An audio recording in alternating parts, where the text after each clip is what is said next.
जब मेरी शादी हुई तो मैं 34 साल की थी। मेरी उम्र बढ़ गई थी। सब अजीब नज़रों से देख रहे थे कि दुल्हन बूढ़ी है, मजाक उड़ा रहे थे। लेकिन मैं दुल्हन बनी, बड़ी खुश थी। हाथ भी सजा लिए थे। मैं दुल्हन के रूप में सजी ससुराल आई तो ये देखकर हैरान रह गई कि वहाँ तो खुशी का कोई माहौल ही नहीं था। मेहमान विदाई के बाद ही शायद अपने घरों को जा चुके थे। मेरे साथ मेरी माँ भी रोने लगी थी। मेरी सास ने मुझे खामोशी से ले जाकर मेरे कमरे में बिठा दिया। ना कोई रस्म हुई, ना कोई स्वागत। ऐसा मालूम होता था जैसे जबरदस्ती की शादी हो। मैंने कमरे में कदम रखा तो मेरा दिल बहुत भारी होने लगा, क्योंकि कमरा भी बिल्कुल सादा था, जैसे इन्हें नई दुल्हन के आने की खुशी ही ना हो। मेरी सास ने मुझे बेड के बीच बिठा दिया और कहा कि मैं तुम्हारे लिए खाना भिजवाती हूँ। मैंने सास को मना कर दिया। तब मेरी सास मेरे पास बैठी, मुझे देखने लगी। वह बाहर से तो बहुत अच्छी थी, पर उनकी नज़रें बहुत अजीब थी। मुझे घबराहट हो रही थी। फिर वह बोली, बहुत सुंदर लग रही हो। मैंने मुस्कुराकर शुक्रिया कहा, लेकिन उसके बाद निकला अगला शब्द मुझे पल भर को परेशान कर गया।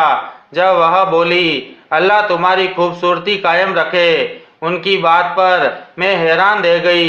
उनके अल्फाज अजीब थे, बल्कि लहजा और अंदाज अजीब थे। मैंने आमीन कह दिया। मुझे उनसे सवाल पूछना मुनासिब नहीं लगा। फिर वह कुछ देर इधर उधर की बातें करके उठी और बोली, कोई चीज की जरूरत हो तो बता देना। फिर कमरे से निकलकर चली गई। मुझे जहाँ शादी की पहली रात इस कमरे में खूबसूरत एहसास का शिकार होकर खुश होना चाहिए था, वहीं मैं अजीब सी बेचैनी अपने अंदर महसूस कर रही थी। मेरी सांस के जाने के कुछ देर बाद ही मेरी ननद मेरे कमरे में आई और बातें करने लगी। वह उम्र में मुझसे बड़ी थी। मैं भी मुस्कुराकर उससे बातें कर रही थी। जब उसने मुझसे अजीबोगरीब बातें करना शुरू किया, उसे सुनते ही मेरा मिजाज पूरी तरह से खराब हो गया। मुझे पल भर को यूं लगा जैसे सब बदल जाएगा और ये शादी बहुत भयानक रूप धारण कर लेगी। मेरी ननद मुझसे बोली, इतना मेकअप क्यों किया है? उसकी बात मुझे खली, क्योंकि मेकअप तो दुल्हनों को ज्यादा ही किया जाता है। मैंने कोई जवाब नहीं दिया। जब वह दोबारा बोली, उम्र क्या है आपकी? उस सवाल पर मैं खामोश रही। मेरा दिल किया कि उसे पकड़कर कमरे से बाहर निकाल दूं। जब वह फिर बोली, आपकी उम्र 34 साल है, काफी बड़ी है शादी के हिसाब से। वैसे अब तक शादी क्यों नहीं हुई? कोई ऐब या बुराई थी आप में तो अब तक आपकी शादी नहीं हुई? उसका सवाल मुझे हथौड़े की तरह लगा। दिल किया उससे पूछूं, तुम्हारे भाई में क्या आया था जो अब तक उसकी शादी नहीं हुई, जबकि वह खुद मुझसे 1 साल बड़ा था। पर मैं पूछ न सकी। वह खामोश रही। जब वह हंसकर बोली, छोड़िए, निकाह तो नसीब से होता है, जब अल्लाह ने लिखा हो। वैसे मेरे भाई को खूबसूरत औरतें पसंद है, न कि मेकअप से भरी हुई, वरना बदसूरत लड़कियों को तो वह देखता भी नहीं। मैं उसकी बात पर भी खामोश रही। वह अपने भाई की इतनी पसंद बता रही थी तो मेरे दिल में सवाल उठा कि भाई को उसकी पसंद के मुताबिक अपनी बेटी देगा कौन? पर मैंने कुछ नहीं कहा। सोचा, आज मेरा दिन है, अगर आज ही कुछ कहा तो बदजुबान मशहूर हो जाऊंगी। जब वह मेरा इम्तिहान लेने के लिए बोली, मेरे भाई को बदसूरत लड़कियां पसंद नहीं, खैर आदत जैसी भी हो उसके हाथ में होता है, वह शहर को अपना दीवाना बना ले। उम्मीद करती हूँ आप कुछ ऐसा करो कि मेरा भाई आपका दीवाना हो जाए। ये कहकर वह मुस्कुराई और बाहर चली गई। मुझे अपनी आगे की जिंदगी बहुत खराब नजर आने लगी। मैंने दिल ही दिल में आज से सब कुछ सहने का इरादा कर लिया। मैं अभी कमर सीधी करके लेटी ही थी कि अचानक मेरा शौहर कमरे में आया। मैं चौंक कर फौरन उठ बैठी। जब मेरा शौहर मेरे पास आया तो बोला, ये सब क्या है? उसके इस तरह पूछने पर मैं परेशान हो गई। जब वह बोला, इतना मेकअप क्यों किया है? इतना मेकअप करके तुम खूबसूरत लग रही हो। मेकअप करके तो कोई भी खूबसूरत लग सकता है। जाकर फौरन धोकर आओ, साफ करो ये मेकअप। और अगर मेकअप उतारने के बाद भी तुम इतनी अच्छी न लगी तो मैं तुम्हें फौरन तलाक दे दूंगा। अपने शौहर की ये बात सुनते ही मैं परेशान हो गई। मैं वैसे ही परेशान बैठी थी जब मेरे शौहर ने फिर कहा, अब तक बैठी क्यों हो? जाकर मुंह धोकर आओ। उसने गुस्से पर मैं फौरन उठी और वॉशरूम में चली गई। अंदर जाकर मैं बहुत ज़्यादा परेशान खड़ी थी। अब मैं क्या करूं? अगर मेरे शौहर को मेरी सूरत पसंद न आई तो मेरी तलाक हो जाएगी। मैं बहुत परेशान थी। काफ़ी देर बाथरूम में गुजारने के बाद मैंने दुआ की, फिर ज्वेलरी उतार दी, कपड़े बदले और मुंह हाथ धोकर बाहर निकली। देखा तो मेरा शौहर सो चुका था। मैंने शुक्र किया कि आज रात गुजर जाए, कल तो मेरी माँ आ जाएगी तो वह मामला संभाल लेगी। मैं बिल्कुल धीरे से बिस्तर पर शौहर के बराबर लेट गई। मेरा नाम अलका है। मेरी उम्र 34 साल है। मैं हैदराबाद की रहने वाली हूँ। मेरी फैमिली में सिर्फ मेरी माँ है जो अक्सर बीमार रहती है। वह दिल की मरीज है। मैं जब छोटी थी तभी मेरे पापा की मौत हो गई थी। मेरे पापा कारोबारी इंसान थे पर मम्मी घरेलू औरत थी।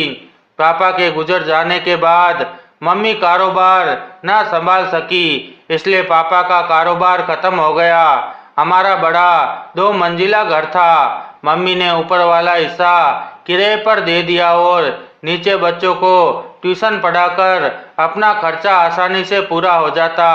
लेकिन मेरी मम्मी एक बात को लेकर हमेशा परेशान रहती थी कि मेरा घर कैसे बसेगा, कोई मुझे शादी के लिए क्यों नहीं करेगा, क्योंकि मेरे अंदर एक बहुत बड़ा ऐब था। यह बचपन से ही लोग मुझे कहते थे कि मैं बदसूरत हूँ। जब मैं स्कूल जाती तो कोई मुझसे दोस्ती भी नहीं करता। जब मैं जवान हुई तो बाकी खानदान वालों ने हमसे किनारा कर लिया। पहले तो चाचा मामू मुझसे बेपनाह मोहब्बत करते थे। उन्होंने इस डर से घर आना, हमें बुलाना और कोई भी राब्ता रखना खत्म कर दिया, क्योंकि उनके घर में जवान लड़के थे। उन्हें डर था कि मेरी माँ कहीं मेरा रिश्ता उनसे न मांग ले और मैं उनके बेटों पर नज़र न रखूं। मेरे इतने बड़े ऐब पर मेरी मम्मी बहुत परेशान थी कि उसके बाद मेरा क्या होगा। अब सारी जिंदगी तो घर बिठाकर नहीं रख सकती थी। फिर फिक्र में वह डिप्रेशन की मरीज हो गई। हर वक्त मेरे रिश्ते और नसीब की दुआ मांगती रहती थी। मैं भी बहुत परेशान थी। अब मुझे भी यही लगता था जैसे मेरी शादी कभी नहीं होगी। घर पर कोई आता तो मम्मी से अफसोस करता जैसे मैं कोई चीज़ हूँ। वक्त यूं ही गुजरता रहा। मैं जब 18 साल की भी नहीं हुई थी तब भी मम्मी ने मेरे रिश्ते की तलाश शुरू कर दी थी। रिश्ते भी बहुत आते पर देखते ही रिजेक्ट करके चले जाते। ऐसा होते होते सालों गुजर गए। जब मैं 25 साल की हुई तब मेरे लिए एक रिश्ता आया, लेकिन रिश्ते वालों ने मुझे देखते ही मम्मी को इतनी बातें सुनाई कि दुख से मम्मी को दिल का दौरा पड़ गया। और फिर उम्र बढ़ने के साथ साथ रिश्ते आना भी बंद हो गए। घर के हालात भी तंग हो गए। मम्मी की दवाइयाँ और इलाज भी था तो मैंने एक अस्पताल में नौकरी शुरू कर दी। मेरी उम्र 34 साल हो चुकी थी और अब तो दिमाग से शादी का ख्याल भी निकाल चुकी थी। एक दिन जब मैं घर गई तो मम्मी बहुत खुश थी। उनकी खुशी देखने वाली थी। मेरे घर आते ही उन्होंने मेरे मुंह में मिठाई डाल दी। मैंने हैरानी से मम्मी को देखा और इस खुशी की वजह पूछी तो उन्होंने बताया। वह सुनकर कुछ लम्हों तक अपने कानों पर यकीन न आया। वह बोली कि मेरा रिश्ता पक्का हो गया है और इस महीने के आखिरी में मेरी शादी है। मैंने मम्मी को बड़ी गहराई से देखा। वह बोली कि 3 महीने पहले उन्होंने मेरी तस्वीर किसी रिश्ते वालों को दी थी तो आज अचानक वह एक रिश्ता लेकर आई थी। साथ में लड़के की माँ भी आई थी और दोनों तरफ से रिश्ता पक्का हो चुका है। मैंने मम्मी से पूछा, क्या आपने उन्हें मेरे इस ऐब के बारे में बता दिया? तो मम्मी बोली, हाँ सब बता दिया, उन्हें कोई एतराज़ नहीं। मम्मी की बात सुनते ही मैं खामोशी से कमरे में चली गई। जानना चाह रही थी कि आखिर वह कौन था जिसने मेरी हकीकत जानने के बावजूद मुझे पसंद किया था। मैं यही सब सोच रही थी कि उस आदमी में भी कोई ऐब होगा, वरना भला वह मुझसे शादी क्यों करता, जबकि मेरे अंदर इतना बड़ा ऐब है। मम्मी ने मुझे उस लड़के की तस्वीर लाकर दिखाई और बोली, ये है वह लड़का। जब मैंने तस्वीर देखी तो दंग रह गई, क्योंकि वह आदमी बहुत हैंडसम था। मम्मी ने बताया कि उसकी उम्र 35 साल है, बस खानदानी मसले की वजह से उसकी शादी नहीं हो सकी। मुझे अचानक सब अच्छा लगने लगा, जैसे मेरी सारी तकलीफें दूर हो जाएगी और मेरी जिंदगी भी मुकम्मल हो जाएगी। मैं बहुत खुश थी। इस खुशी के मौके पर सारे रिश्तेदार भी पहुंच गए, क्योंकि सबने मेरी शादी की उम्मीद छोड़ दी थी। लेकिन मेरी फूफी को इस बात पर एतराज हुआ कि शादी का सामान मेरी सास अकेले ही ला रही थी, न कोई रिश्तेदार न कोई दूसरा आया था। यहाँ तक कि मेरी ननद भी नहीं आई थी। लेकिन मम्मी ने इसे नज़रअंदाज कर दिया और मेरा निकाह उसी लड़के से हो गया। मैं इस उम्र में भी दुल्हन बनी तो बहुत खूबसूरत लग रही थी। हर कोई देखकर तारीफ कर रहा था। लड़के वालों की तरफ से भी मेहमान आए थे और फिर छोटे से फंक्शन के बाद मेरी सादगी से विदाई हो गई और मैं ससुराल आ गई। ससुराल में आकर मैंने जो ख्वाब सजाए थे वह पल भर में टूट गए।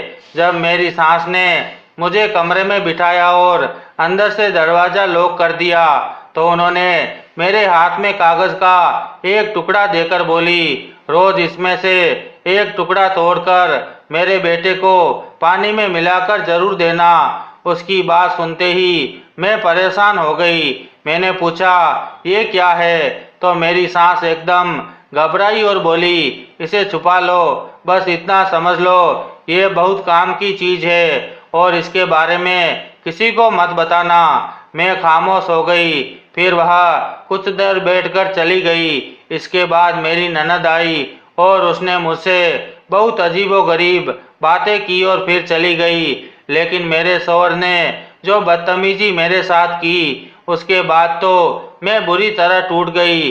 अगले दिन सुबह मैं अपनी मम्मी के पास आई थी। रात जो हुआ वह किसी को बताने के लायक नहीं था। मेरे शौहर ने मेरे साथ जितना जुल्म किया था, मैं बहुत दर्दनाक तकलीफ से गुजरी थी। मैं अपनी मम्मी के घर आई तो मेरी मम्मी मेरा चेहरा देखकर परेशान हो गई और बोली, तुम खुश नहीं हो क्या? तुम्हारे ससुराल वालों ने या तुम्हारे शहर ने तुम्हारे साथ बुरा बर्ताव किया है? मम्मी के सवाल पर मेरी आंखें भीग गई। मैं चाहकर भी उन्हें बता नहीं सकी कि मेरे शौहर ने मुझे तलाक तो नहीं दी, लेकिन कुछ ऐसा किया जिससे मेरे सर पर आसमान गिर पड़ा। लेकिन मेरे शौहर ने ये बात किसी को भी बताने से मना किया था। उसने मुझे कहा था कि अगर मैंने ये बात किसी को भी बताई तो वह मुझे उसी वक्त तलाक दे देगा। मैंने मम्मी से कहा, ऐसा कुछ भी नहीं हुआ, मेरे शौहर बहुत अच्छे हैं और मेरी सास और ननद भी बहुत अच्छी है। मेरी ये बात सुनकर मम्मी खामोश हो गई, लेकिन संतुष्ट नहीं हुई। थोड़ी थोड़ी देर बाद सवाल करती रहती। शाम में मेरा शौहर मुझे लेने आ गया और मैं उसके साथ चली गई। शादी की दावत घर पर ही रखी गई थी। सब कुछ ठीक हो गया था, लेकिन ये कोई नहीं जानता था कि मेरी जिंदगी में क्या गुजर रहा है। मैं वापस नौकरी पर जाने लगी, क्योंकि मेरे शौहर का कहना था कि घर का खर्च वह अकेले नहीं उठा सकते। जब मम्मी ने मुझसे पूछा, नौकरी क्यों कर रही हो, तो मैंने कह दिया, घर में दिल नहीं लगता, क्योंकि मेरे शौहर ने मुझे कोई भी सच्चाई बताने से मना किया था। जिंदगी मुश्किल से मुश्किल होती जा रही थी। एक रात मेरा शौहर घर पर नहीं आया तो मेरी सास मेरे कमरे में आई।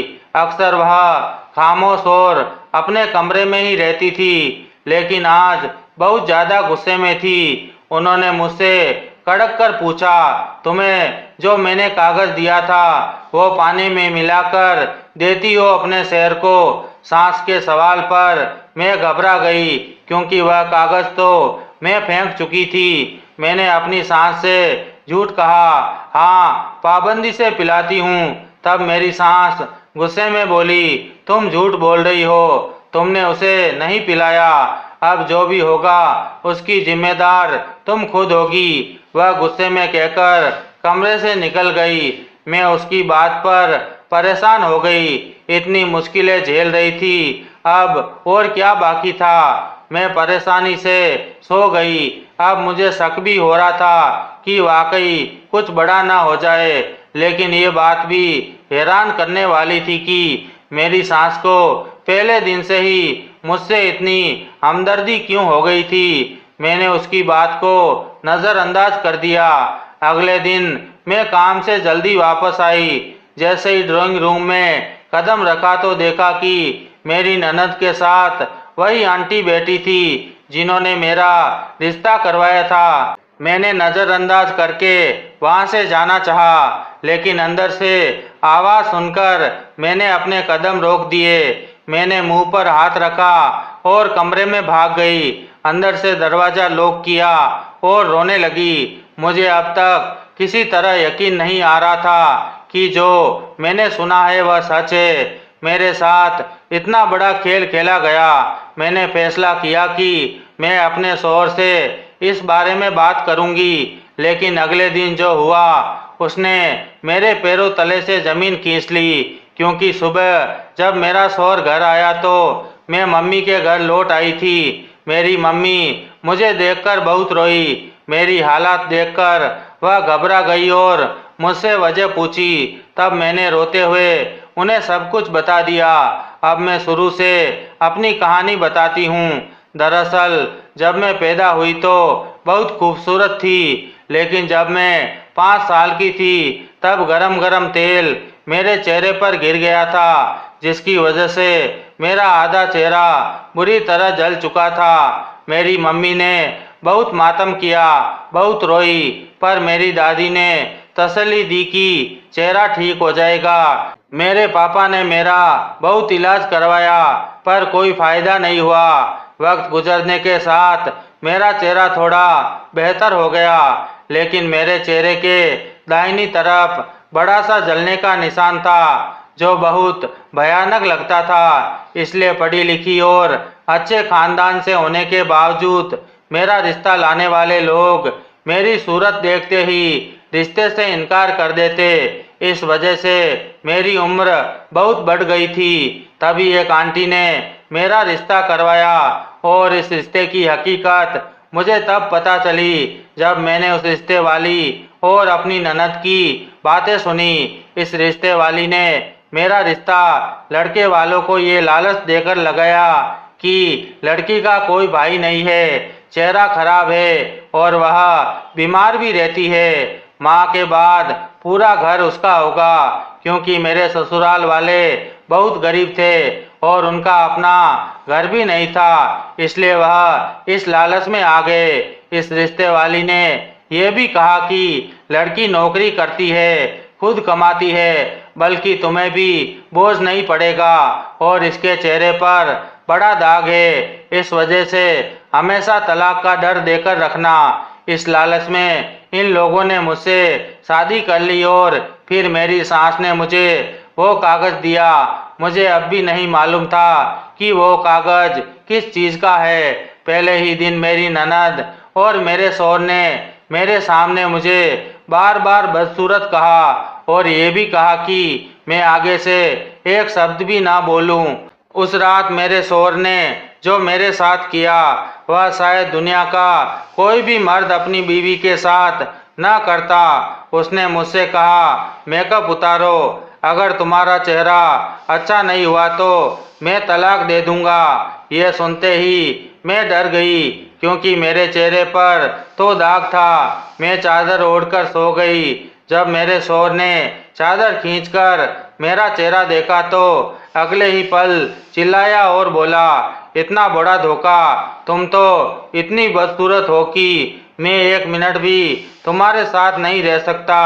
उसकी बात सुनकर मैं बहुत रो पड़ी। जब मेरे शौहर ने कहा कि मैं तुम्हें तलाक दे दूंगा, तो मैंने रोते हुए उसके सामने हाथ जोड़ दिए कि ऐसा ना करे, मैं कहाँ जाऊंगी। मैं उसे समझाया कि अगर उसने ऐसा किया तो मेरी मम्मी का क्या होगा। इसके बाद वह कुछ देर खामोश रहा और फिर मेरे सामने ये शर्त रखी कि मैं दूसरी शादी करूंगा और तुम अपनी खुशी से मेरी दूसरी बीवी को कबूल करोगी और नौकरी करके अपना खर्चा खुद उठाओगी। उसके कहने पर मैंने हाँ कर दी। यह जहर का घूंट भी मैंने पी लिया, लेकिन कल मुझ पर से यह पर्दा उठा कि मेरे शौहर को मेरे ऐब का पहले से ही पता था। इसके बावजूद उसने अपनी मर्जी से मुझसे शादी की। यह सच मेरे लिए बहुत बड़ा था। मैंने इसी बात पर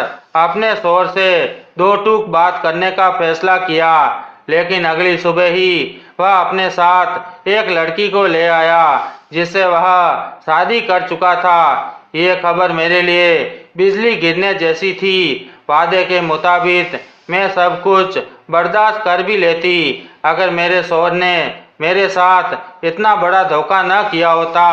मैंने ये सब अपनी मम्मी को बताया तो वह मेरी किस्मत पर मातम करने लगी, लेकिन उन्होंने मुझे बहुत हिम्मत से समझाया कि मैं अपने घर वापस लौट जाऊं। उनकी बात सुनकर मैं हैरत में पड़ गई, लेकिन मम्मी बोली, सब्र का फल अल्लाह देगा, लेकिन अब तुम्हारी तलाक का गम मैं बर्दाश्त नहीं कर सकती। मम्मी की बात सुनकर मैं वापस ससुराल लौट आई। मेरी सौतन और ननद ने मुझे ऐसे देखा जैसे देखते ही निगल जाएगी। मैंने सब नज़रअंदाज किया और अपने कमरे में चली गई। मेरा शौहर और इसकी बीवी खुश थे, लेकिन घर में अचानक मेरी ननद और मेरी सौतन की लड़ाइयाँ होने लगी। मेरी सास, जिन्हें अपने हुक्म चलाने और अपना सिक्का जमाने की आदत थी, पछताने लगी, क्योंकि मेरी सौतन ने शादी तो कर ली थी, लेकिन अब तानों और डर से घर में झगड़े रहने लगे थे और मेरा शौहर भी उन्हें कुछ नहीं कहता था। मेरी सास को जल्द एहसास हो गया कि उन्होंने मेरे साथ इतना बड़ा जुल्म किया है, इसलिए रो रो कर मुझसे माफ़ी मांगने लगी। दिन रफ्तार पकड़कर गुजरने लगे और शादी को 6 महीने बीत गए। एक दिन अचानक अस्पताल में एक मरीज आया जिनका एक्सीडेंट हुआ था और उसकी टांग काटनी पड़ी। जब मैंने देखा तो मैं दंग रह गई। वह मेरा शौहर था। ऑपरेशन के बाद मेरा शौहर अपाहिज हो गया। मेरी सास और ननद बहुत दुखी थी। मेरी सौतन भी रो रही थी, लेकिन मुझे तो दुखी होने का भी हक नहीं दिया गया। 1 हफ्ता गुजर गया, फिर मेरी सौतन अपने मायके चली गई और वहाँ से मेरे शौहर को तलाक का नोटिस भेज दिया। वह अब उसकी जिम्मेदारी और खर्चा उठाने के काबिल नहीं रहा। वह वक्त मेरे शौहर पर बहुत मुश्किल था। एक दिन मेरे शौहर ने मुझे बुलाया और मेरे सामने हाथ जोड़ दिए। वह रो रो कर मुझसे माफ़ी मांगने लगा, तो मैंने उसे माफ़ कर दिया।